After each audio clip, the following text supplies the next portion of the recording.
প্রাথমিক শিক্ষকের অবসর নেওয়াকে কেন্দ্র করে আবেগে ভাসল শালবনী। দীর্ঘ ৩১ বছরের চাকরি জীবন সমাপ্তি ঘটল আজ। গোবরু গ্রামের বাসিন্দা চন্দন ম্যাসান্ত প্রধান শিক্ষক হিসাবে অবসর নিলেন শালবনীর গোবরু প্রাথমিক বিদ্যালয় থেকে। চাকরি জীবনে শুরু হয় 1993 সালে পূর্ব মেদিনীপুরে।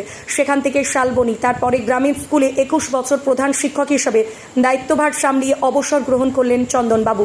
বিদ্যালয়ের ছাত্রছাত্রীরা, এলাকাবাসী, বিদ্যালয়ের শিক্ষক শিক্ষিকার এবং শালবনীর বিভিন্ন অঞ্চল থেকে আগত শিক্ষক শিক্ষিকারা উপস্থিত ছিলেন এই অনুষ্ঠানে।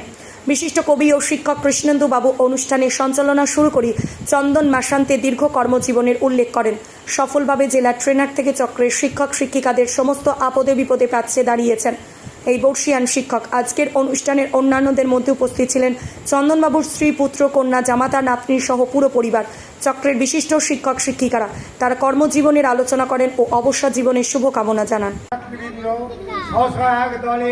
সদস্যবৃন্দ এবং অভিভাবকবৃন্দ এবং যারা আমার রান্নার কাজে সহযোগিতা করেছে তাদেরকেও, এবং আমার সহশিক্ষক শিক্ষিকাবৃন্দ, আমার ঘোষক কৃষ্ণেন্দু, সকলকে আমার পক্ষ থেকে আমার এই বিদায় বেলায় আন্তরিক অভিনন্দন ও শুভেচ্ছা জানিয়ে আমার কর্মজীবন সম্বন্ধে বলতে বলেছেন।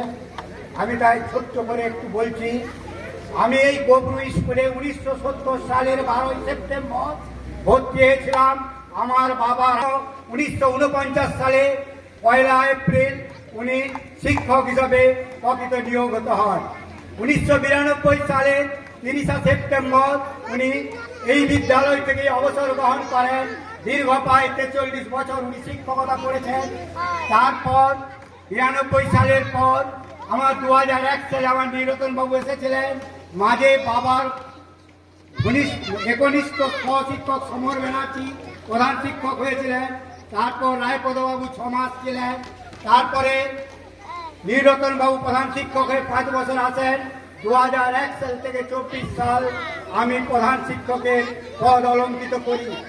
আমার বাবা এবং আমি দুজনে প্রায় 67 বছর এই স্কুলে আমরা শিক্ষাদানে লিপ্ত ছিলাম।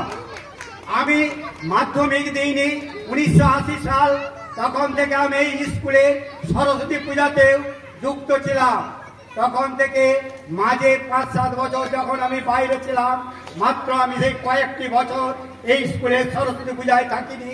নাহলে আমি 24 সাল পর্যন্ত 1980 সাল থেকে আমি এই স্কুলে সরস্বতী পূজা করে আসছি। এই স্কুল সত্যি আমার খুব প্রাণের, কিন্তু আমি যখন যোগদান আগামীকাল থেকে অবসরপ্রাপ্ত শিক্ষক হিসাবে পরিচিত হতে হবে। কিন্তু আমি এখনো সত্যি আবার বলছি যে আমি স্কুল থেকে যে চলে যাচ্ছি এটা কিন্তু এখনো আমি ভাবতে পারিনি। এই বলে আপনারা যে সকলে উপস্থিত হয়েছেন আমার শিক্ষকবৃন্দদের আহ্বানে, এই জন্য আপনাদের সকলকে আমার পক্ষ থেকে, গোবরু প্রাথমিক বিদ্যালয়ের পক্ষ থেকে, শিক্ষক শিক্ষিকাদের পক্ষ থেকে, গ্রামবাসীর পক্ষ থেকে আন্তরিক অভিনন্দন এবং শুভেচ্ছা জানিয়ে আমি আমার বক্তব্য শেষ করলাম।